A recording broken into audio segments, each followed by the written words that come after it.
vážené dámy a páni, predovšetkým ďakujem za pozvanie. Je mi cťou, že tu môžem byť.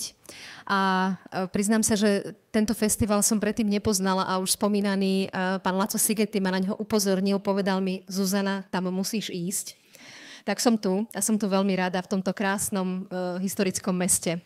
To, čomu som sa mohla venovať na Stanfordskej univerzite, okrem prednášok a diskusí, bolo aj lepšie ponorenie sa do toho, čo sa deje v súčasnosti s demokraciami všeobecne. A samozrejme, že mi bolo veľmi blízke zaoberať sa tým, čo sa deje s demokraciami v stredoeurópskom regióne, samozrejme na Slovensku.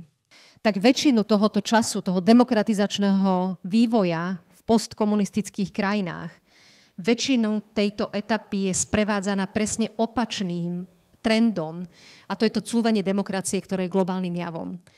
To znamená, že Slovenská republika, ale celý postkomunistický región sme sa za posledných 35 rokov snažili budovať demokraciu, demokratické inštitúcie, budovať návyky, lepšie pochopenie našich občanov k demokracii. Ale paralelne sme čelili trendu, ktorý je globálny a ktorý tú demokraciu vlastne podrýva. Som si to obrazne nazvala, že je to ako plávanie v bazéne s protiprúdom.